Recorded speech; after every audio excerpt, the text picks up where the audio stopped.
इल्मी सलाहियत अलग, अखलाकी सलाहियत अलग, रूहानी सलाहियत अलग, अमली सलाहियत अलग, हिकमत और तदब्बुर और दूरअंदेशी की सलाहियतें अलग। ये सारी चीजें अपने अंदर पैदा कर दी है, क्योंकि या अल्लाह इस आज के दौर में उम्मत के सारे ज़हीन तबके अपनी दुनिया बनाने में लगे हुए हैं। उम्मत के सारे कीमती तबके अपने दौलत अय्याशियों पर और फहाशियों पर और अपने बच्चों का मुस्तकबिल खालिस दुनियावी एतबार से बेहतर बनाने में लगे हुए हैं। इस ऐसे दौर में अगर हम उस तबके में शामिल हो गए हैं जो तबका चटाइयों पर बैठकर मामूली तनख्वाह लेकर भूखे प्यासे लेकर बल्कि भिखारी बनकर लोगों के घरों पर जाएंगे और घरों पर जा करके फिर लोगों से भीख मांग करके फिर काम करेंगे, ये भी मजदूरियां कर सकते थे, ये भी दौलतें कमा सकते थे। हमारे बहुत सारे बासलाहित नौजवान उलमा होते हैं बाजे, वो यूनिवर्सिटी में ऊंचे ऊंचे ओहदों पर जा सकते हैं। ऐसे भी पाए गए हैं कि उनको ऊंचे ऊंचे ओहदे पेश किए गए, मगर उन्हें ठुकरा दिया। इसलिए ठुकरा दिया कि ऊंचे ओहदे लेकर के हमारे पास गाड़ियां भी होंगी, ऐश की जिंदगी भी होगी, मगर जो काम हम कर रहे हैं शायद वो कर नहीं सकेंगे।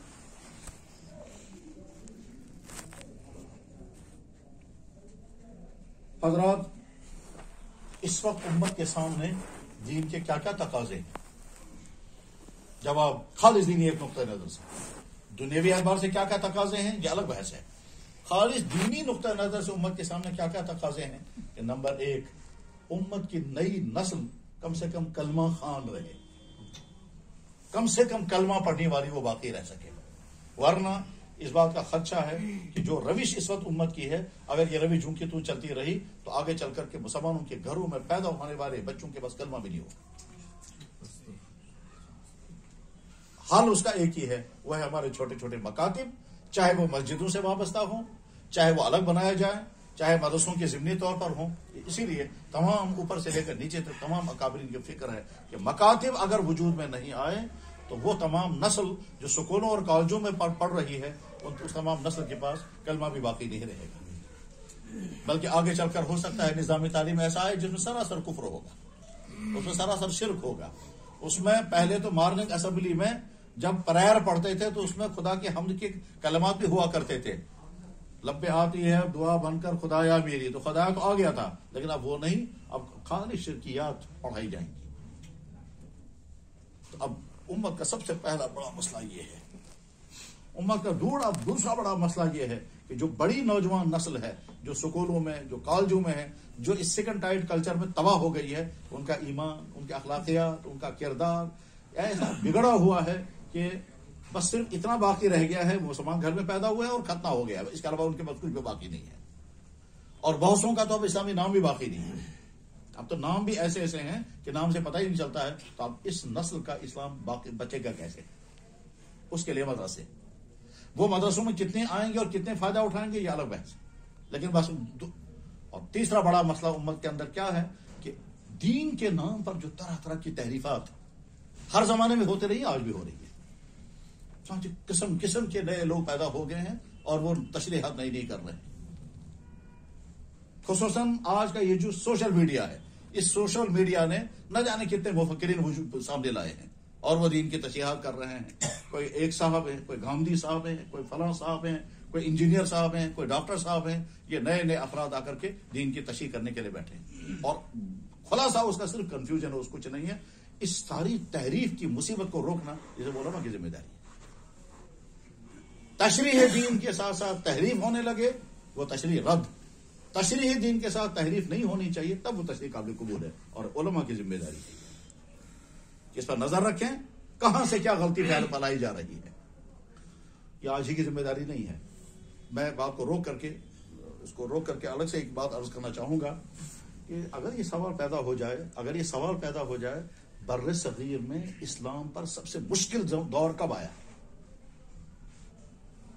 तो मुख्तलिफ मरहले हैं उसके। एक दौर फला था, उसमें इस्लाम के लिए मुश्किल हालात थे, यहां तक कि खतरा था इस्लाम डूब ही जाता। उन अदवार में से सबसे खतरनाक दौर था अकबर बादशाह का ज़माना। अकबर, चूंकि हमने वो तारीख पढ़ी इसलिए उसके सारे नशेब फराज हमारे सामने नहीं है, क्या क्या सूरत हाल थी और इस्लाम कैसे मिटने के दहाने पर पहुंच गया था, क्या था उन लोगों ने उस जमाने में जिसकी वजह से इस्लाम मिट जाता। वो सारी तफसीलात जब कभी पढ़ेंगे तब समझ में आ जाएगा। उसमें तो पढ़ना चाहिए हजरत मौलाना अली मियां रहीमहुल्लाह ताला की लिखी हुई किताब तारीख दावत अजीमत, या हज़रत मौलाना मंजूर नवानी रहमतुल्लाह ताला का अल फुरकान मुजद्दिद अल्फसानी नंबर, उसमें समझ में आ जाएगा कि अकबर बादशाह ने क्या जाल फैलाया था जिसके नतीजे में इस्लाम भारत खत्म हो जाता। मुझे वो नहीं सुनाना है, अभी जो मैं अर्ज करना चाहूंगा वो आपको आगे चल के समझ में आ जाएगा। उस पूरे इल्हादी तूफान का मुकाबला करने वाली शख्सियत थी हज़रत मुजद्दिद अल्फसानी रहमतुल्लाह ताला। उन्होंने उस फितने का मुकाबला कैसे किया और उस तहरीफ दीन की मुहिम को नाकाम कैसे किया, वो तो उन किताबों से पता चलेगा। लेकिन शख्सियत इतनी बड़ी है, ये इतनी बड़ी शख्सियत है कि अल्लामा इकबाल ने कहा है कि बर्र सगीर में मुजद्दिद अल्फसानी से ज्यादा अबकरी इंसान और कोई पैदा नहीं हुआ। बर्र सगीर में मुजद्दिद अल्फसानी से ज्यादा अबकरी इंसान और कोई पैदा नहीं हुआ। ये अल्लामा इकबाल ने हज़रत मुजद्दिद अल्फसानी रहमतुल्लाह ताला की ज़ात अक़दस के मुतालिक लिखा है और इसमें कोई शक नहीं। खानदानी तौर पर वो फारूकी थे, इल्मी एतबार से वो हज़रत मौलाना कमालुद्दीन और शेख याकूब सरफी के शागिर्द थे, दोनों कश्मीरी थे, ठीक। और हिफाज दीन के एतबार से उन्होंने कंधार से लेकर के चटागांव तक इस पूरे मुल्क को इस्लाम के उस खतरे से बचा लिया जिस खतरे के नतीजे में इस्लाम मिट जाता और यहाँ एक नया ही दीन इलाही शुरू होने वाला था। मुझे वो नहीं सुनाना है, सुनाना ये है एक मरहले पर जो ही मुजद्दिद अल्फसानी रहमतुल्लाह ताला के राय में इन्हिराफ महसूस हुआ तो शेख अब्दुल हक मुहद्दिस दहलवी रहमतुल्लाह ताला ने मुजद्दिद अल्फसानी के खिलाफ फतवा लिखा और लिखा कि गुमराह शख्स। जो ही हज़रत मुजद्दिद अल्फसानी रहमतुल्लाह ताला की तरफ से उसकी वजाहत आ गई तो शेख ने अपना फतवा वापस ले लिया। उस वक्त उन्होंने अपनी जिम्मेदारी पूरी की। कुजा मुजद्दिद अल्फसानी और शेख अब्दुल हक मुहद्दिस एक से एक दोनों शख्सियत हैं। उस वक्त उन्होंने हजरत ने ये नहीं देखा इतनी बड़ी शख्सियत के मुतालिक मैं क्यों ऐसी बात लिख रहा हूं। उन्होंने कहा दीन के बचाने का तकादा यह है कि शख्सियत नहीं देखनी है, दीन आम है। जो तो है हमारे मुतकद्दिमीन बड़ों का और नीचे आते हैं। आप जानते हैं देवबंद के इस काफिले इल्मी में सरपरस्त तो हैं, सरपरस्तों का दर्जा है हजरत मौलाना कासिम नानोती, हजरत मौलाना रशीद गंगोही, हजरत हाजी इमदादुल्लाह महाजिर मक्की। ये तो है सरपरस्तों के दर्जे में। ये देवबंद की पैदावार नहीं है, देवबंद उन्होंने पढ़ा नहीं है, ये तो दिल्ली के पढ़े हुए थे और दिल्ली के असातिज़ा के शागिर्द थे। हजरत शेख अब्दुल गनी मुजद्दिदी अल-फरह, मुफ्ती सफरुद्दीन आजुर्दा वगैरह वगैरह, उनसे इन्होंने पढ़ा था। इसलिए ये असल में देवबंद की पैदावार नहीं है, देवबंद के सरपरस्त है। इसके बाद इन हजरात की शख्सियतों से जो सबसे पहली पोद सामने आई है वो आई है हज़रत शेखुल हिंद मौलाना महमूद हसन, हज़रत मौलाना खलीफा सहारनपुरी, हज़रत मौलाना अहमद हसन अमरोही वगैरह वगैरह, ठीक है। ये जो हज़रत शेखुल हिंद है, हज़रत शेखुल हिंद जिन शख्सियत को पैदा किया था वह है असल में उलमा देवबंद का इम्तियाजी काफिला। उसमें कौन लोग हैं? उसमें है हज़रत मौलाना अनवर शाह साहब, हज़रत मुफ्ती किफायतुल्लाह, हज़रत अल्लामा शबीर अहमद उस्मानी, हज़रत मौलाना हुसैन अहमद मदनी, हज़रत ये वो शख्सियत जो तमाम के तमाम शेखुल हिंद के शागिर्द हैं। शेखुल हिंद के तलामिज़ा में हज़रत अल्लामा कश्मीरी, हज़रत थानवी, हज़रत मदनी, अल्लामा उस्मानी, मुफ्ती अजीज़ुर रहमान, ये तमाम हज़रत शेखुल हिंद के शागिर्द। इन शेखुल हिंद के शागिर्दों में से एक अजीब शख्सियत थी मौलाना उबैदुल्लाह सिंधी की। मौलाना उबैदुल्लाह सिंधी सिख खानदान के थे, बहुत ज्यादा ज़हीन इंसान थे। देवबंद में उन्होंने पढ़ा, फिर हज़रत शेखुल हिंद रहमतुल्लाह ताला ने एक अहम तरीन मुहिम में उनको रवाना किया था और 22 साल की जलावतनी के बाद ये वापस देवबंद आए थे। उसमें वो काबुल में रहे, चाइना में रहे, तुर्की में रहे, रूस गए, मॉस्को गए, हत्ता के लेनिन से भी मुलाकात की, फिर मक्का मुकरमा में रहे, जमालुद्दीन अफगानी से मुलाकातें हुई और क्या क्या हुआ तो आखिर में देवबंद वापस आए। अब मौलाना उबैदुल्लाह सिंधी की शख्सियत बड़ी अजीब शख्सियत, बड़ी मोहतरम शख्सियत थी, जहानत का आलम। मैं सुनाता हूँ, लतीफ़ा ही है बीच में कि मौलाना उबैदुल्लाह सिंधी दिल्ली से लाहौर जा रहे थे।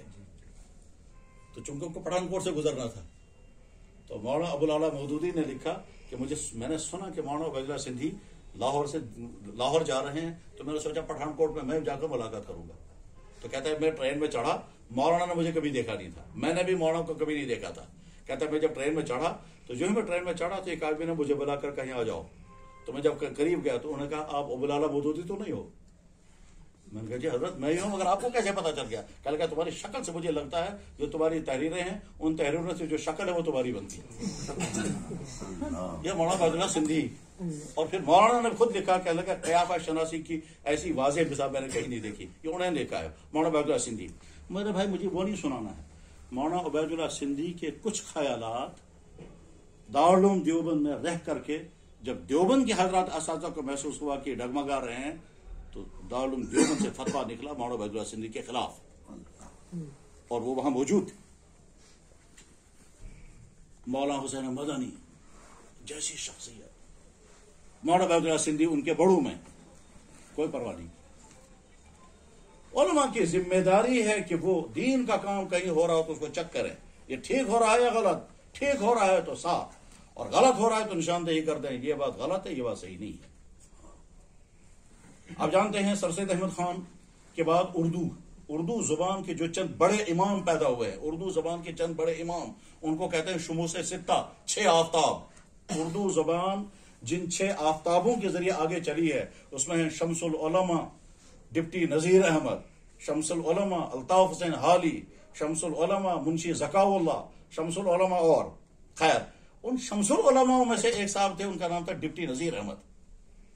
इस डिप्टी नजीर अहमद ने कुरान करीम का तर्जमा लिखा, और तर्जमा गलत था, तो हज़रत थानवी रहमतुल्लाह ताला ने तर्जमा इस्लाह तर्जमा डिप्टी नजीर अहमद, और हज़रत थानवी जब तर्जमे के पर नक़द किया है तो वह तर्जमा दफन हो गया, उसका नाम भी अब लोगों को मालूम नहीं।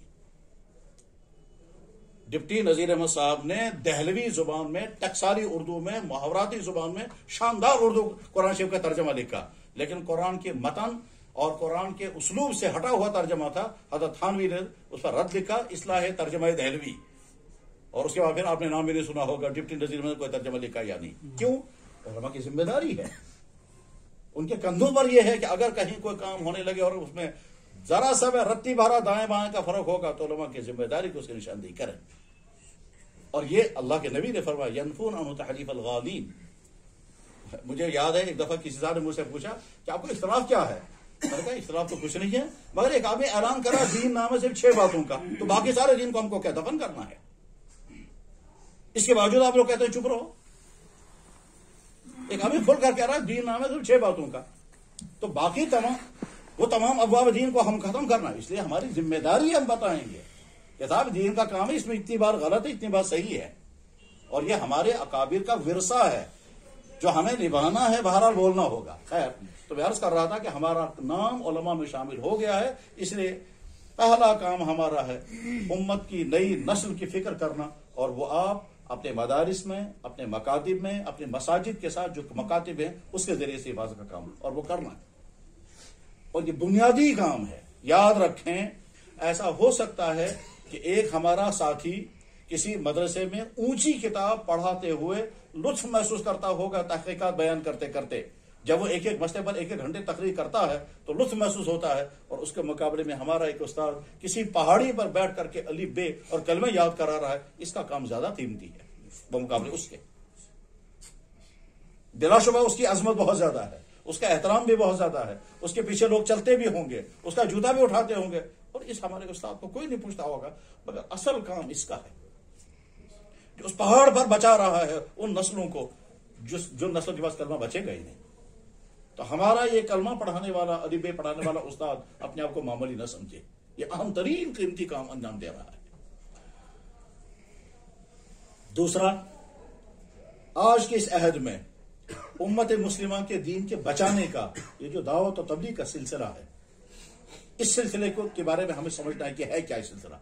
मेरे भाई, दावत और तबलीग का ये सिलसिला शुरू हुआ हजरत मौलाना इलियास साहब नव्वरअल्लाह मरकज़हू के अहद मुबारक में। उन्होंने बहुत गौर और फिक्र के बाद, बड़ी दुआओं के बाद, बल्कि यूं कहिए शायद इल्हामात के नतीजे में इस काम को आगाज किया है, और जिन बुजुर्गों की ताउन से यह काम आगे चला है उनमें हजरत मौलाना अबुल हसन अली नदवी नव्वरअल्लाह मरकज़हू, जिनके तवस्सुत से अरब मुल्कों में यह काम पहुंचा। हजरत मौलाना ने मौलाना इलियास साहब की सवाने हाथ लिखी, हजरत मौलाना इलियास साहब उनकी दीनी दावत, और मुकदमा लिखा है अल्लामा सुलेमान नदवी से। और अल्लामा सुलेमान नदवी के बारे में हम अंदाजा नहीं कर सकेंगे वो किस दर्जे के साहिब इल्म शख्स था। अल्लामा इकबाल ने अल्लामा सुलेमान नदवी के बारे में कहा था, उलूम इस्लामिया के जुए शीर का फरहाद सैयद सुलेमान नदवी के अलावा कोई नहीं हो सकता। लेकिन इस जुमले को समझने में बहुत देर लगेगी कि क्या कहना चाहते हैं अल्लामा इकबाल। उलूम इस्लामिया के जुए शीर का फरहाद सुलेमान नदवी के अलावा कौन हो सकता है? इस जुमले को समझने बहुत देर लगेगी, लेकिन बहरहाल अल्लामा सुलेमान नदवी ने किताब का मुकदमा लिखा और हजरत मौलाना अली मियां, और दूसरी अहम तरीन शख्सियत हजरत मौलाना मंजूर नौमानी जिन्होंने किताब लिखी मलफूजात, मौलाना इलियास साहब। ये दो बाकायदा तसनीफी सिलसिले हैं जो दावत और तबलीग के साथ जुड़े। हजरत मौलाना इलियास साहब नवरल्लाह मरकत देवबंद के पढ़े हुए थे, हजरत शेखुल हिंद के शागिर्द थे, हजरत मौलाना जकरिया साहब रहमतुल्लाह तआला के चचा थे, हजरत मौलाना खलील अहमद सहारनपुरी से फैज याफ्ता थे, हजरत गंगोही रहमतुल्लाह तआला के मुरीद और खलीफा थे, और हजरत मौलाना याहया साहब जो हजरत शेख के बड़े भाई उनके छोटे भाई, अब वालिद थे उनके छोटे भाई थे। ये है शख्सियत। बहुत कामयाब मुदरिस नहीं थे, तो कहते हैं सहारनपुर में जो पढ़ा रहे थे तो तलबा में मकबूल उस्ताद नहीं थे, मुसन्निफ नहीं है, उन्हें कोई किताब भी नहीं लिखी है, मुकर्रिर भी नहीं थे, किसी जलसों में उनको दावत भी नहीं होती थी, बल्कि ये भी कहते हैं कि वो बयान करते करते कभी उनके जुबान में लुकनत पे आ जाती थी, मगर दिल की कुड़हन ऐसी ज्यादा थी कि अल्लाह ताला शान ने दावत और तबलीग का सिलसिला उन्हीं से शुरू कराया। चुनांचे वो खुद भी कहते हैं कि जब मैंने मदीना तैयबा में ख्वाब में देखा कि अल्लाह के नबी अलैहि सलाम फरमा रहे तुमसे काम लिया जाएगा, वापस जाओ, तो मुझसे तो कुछ काम होने वाला नहीं है, मैं मुकर्रिर नहीं, मैं वाइज नहीं, मैं मुसन्निफ नहीं, मैं मुदर्रिस नहीं, मेरा दर्स भी कामयाब नहीं, मेरी तसनीफात का साथ, तो क्या मुझसे काम लिया जाएगा? तो बताने वालों ने बताया कि हजरत आपसे ये नहीं कहा आप जाकर काम करो, आपसे कहा गया आपसे काम लिया जाएगा, लेने वाले खुद जानते आपसे कैसे काम लेंगे। तो तशरीफ लाए और दावत और तबलीग का ये सिलसिला शुरू हुआ। इसमें हमारे तमाम मदारिस के बड़े बड़े उलमा बाज़े तो अमलन शरीक हुए और बाजू ने तायीदें की, इल्मी तायीदें। हज़रत मौलाना उबैदुल्लाह साहब बलियावी मुअय्यदीन में, हज़रत मौलाना सईद खान साहब मुअय्यदीन में, न सिर्फ मुअय्यदीन बल्कि इस काम के सुतून बने, और जिन बुजुर्गों के जरिए से आलम के कोने कोने तक ये काम पहुंचा वो सारे यही बुजुर्ग थे। हज़रत मौलाना इलियास साहब के बाद हज़रत मौलाना यूसुफ साहब, मौलाना उबैदुल्लाह साहब, मौलाना सईद खान साहब, मौलाना उमर साहब, और बाहर जो दूसरी जगहों से उलमा साथ आते थे उसमें हज़रत मौलाना अली मियां, हज़रत मौलाना मंजूर नौमानी रहमहुल्लाह ताला, और देवबंद से और नदवे से हर जगह से उलमा का साथ रहा, और साथ रहा। उसके बाद फिर तबलीग का काम चला। दावत का काम ये हमारा है, हम इसके काम के जिम्मेदार हैं, इस वजह से कि हमारे बुजुर्गों का शुरू किया हुआ है। मुझे याद आता है हजरत मौलाना अब्दुल बारी नदवी जो असल में बहुत बड़े फलसफी थे और फलसफियाना जहन था उनका, और किताब भी उनकी लिखी हुई है मजहब और साइंस, वो समझ में नहीं आती है क्या कहना चाहते हैं इसमें। वैसे भी उनकी जुबान जो है वो थोड़ी टेढ़ी किस्म की है, यानी वो बात जो है वो सीधे नहीं कहते हैं, वो कान पकड़ना होगा यहाँ तो इधर से कान पकड़ते हैं। ये मौलाना सैयद अहमद अकबराबादी ने लिखा है मौलाना अब्दुल बारी नदवी के मुतालिक कि मौलाना बहुत कीमती बात कहते हैं मगर उल्टा कान पकड़ करके कहते हैं, इसलिए समझ में नहीं आती मौलाना क्या कहना चाहते हैं। मजहब और जदीद साइंस, मैंने बहुत बड़े साइंटिस्ट से पूछा ये क्या है, कहने लगे सारी साइंस इसी में भरी हुई है। मैंने कहा हमको तो समझ में नहीं आती है, कहने लगे सारी साइंस इसी में है। और वो कश्मीर का फिजिक्स का वाहिद प्रोफेसर है। उसने कहा कि लगे साहब हम हैरान होते हैं इस शख्स की मालूमात पर कि ये 50 साल पहले वो बात कह रहा है जो आज के साइंसदान कह रहे हैं। मौलाना अब्दुल बारी नदवी रहमतुल्लाह ताला, उन्होंने हजरत मुफ्ती महमूद साहब रहमतुल्लाह ताला से पूछा कि मुफ्ती महमूद मुझे बड़ा ताज्जुब है, ये तबलीग इतना खतरनाक काम है कि मुफ्ती महमूद को भी फंसा लिया इसने। तो मुफ्ती महमूद साहब ने फरमाया मैं तो तबलीग में पहले, तबलीग के बाद में हूं, मुफ्ती बाद में हूं, पहले तबलीगी हूं बाद में मुफ्ती हूं। फिर हजरत ने फरमाया कि मुझे तो ख्वाब में ज़ियारत हुई, अल्लाह के नबी ने फरमाया मुफ्ती महमूद दो काम करते रहना, जन्नत में मेरे साथ आओगे, एक तालीम और एक तबलीग। तो दावत और तबलीग हमारा काम है, यह हमारे बुजुर्गों के चलाया हुआ सिलसिला है। और इस दावत के नतीजे में एक मुसलमान के अकायद क्या बनते हैं, ठीक वही जो हम अकायद तहवी और शरअ अकायद में पढ़ते हैं। इस दावत के नतीजे में आदमी का मिजाज क्या बनता है, ठीक वही जो हमारा दर्स निज़ामी और हमारा जो मदरसों का सिलसिला जैसा जहन चाहता है, जैसा दावत और तबलीग वैसे ही जहन बनाता है। वैसे ही अमाल का शौक, वैसे ही बिदअतों से नफरत। अमाल का शौक भी होगा, बिदअतों से नफरत भी होगी, सलफियत भी नहीं होगी, गैर मुखलिदत भी नहीं होगी, इत्तिबा का मिजाज होगा और बिदअत में भी नहीं होगी। चाहे आज तक कोई दावत के साथ जुड़ा हुआ इंसान बिदअती नहीं बना, वाकई नहीं बन सकता। आज तक दावत से जुड़ा हुआ कोई इंसान जो है वो कब्रों में सजदा करने वाला नहीं बन सकता। दावत से जुड़ा हुआ कोई इंसान किसी इमाम की तौहीन नहीं करेगा। दावत ऐसा जहन तैयार करती है जो बिल्कुल मुअतदिल सिरात मुस्तकीम वाला जहन। चनाचे वो कॉलेज का लड़का जिसने कोई दीन की तालीम नहीं पढ़ी है, जब वो दावत के साथ जुड़ता है और फिर रुसूख पैदा हो जाता है और उसके अंदर सुधार आ चुका होता है, उसके अकायद क्या होंगे? बिल्कुल दुरुस्त। उसके अमाल कैसे होंगे? बिल्कुल सही। वो पूछेगा दीन तो बिल्कुल तलब के साथ पूछेगा, कहीं भी टेढ़ापन उसके अंदर नहीं होगा। ऐसा हो सकता है कि किसी दूसरे फिक्र का कोई आदमी आपसे दीन का सवाल पूछे और दीन का सवाल पूछने का मकसद उसका होगा बहस करना, उलझाना, लेकिन दावत के नतीजे में तैयार होने वाला जहन ऐसा नहीं होता। आपको भी तजर्बा होता रहेगा कि दावत इंसान को क्या बनाती है। दावत इंसान को वैसा ही बनाती है जैसा हमारा दीन, वो दीन मुअतदिल, वो मसलक एतदाल, जैसा इंसान पैदा करना चाहता है दावत वैसे इंसान पैदा करती है। तो दावत का ये सारा सिलसिला हमारा है। अब तबलीग वाले हमसे कहते हैं साल दे दो, क्या हमें साल देना चाहिए? जाहिर है अगर साल देंगे तो और ज्यादा गहराई के साथ हम तबलीग के इस काम को समझ पाएंगे। ये तबलीग का काम है क्या, इसकी अहमियत क्या है, इसका असर और नफूज कहां तक है,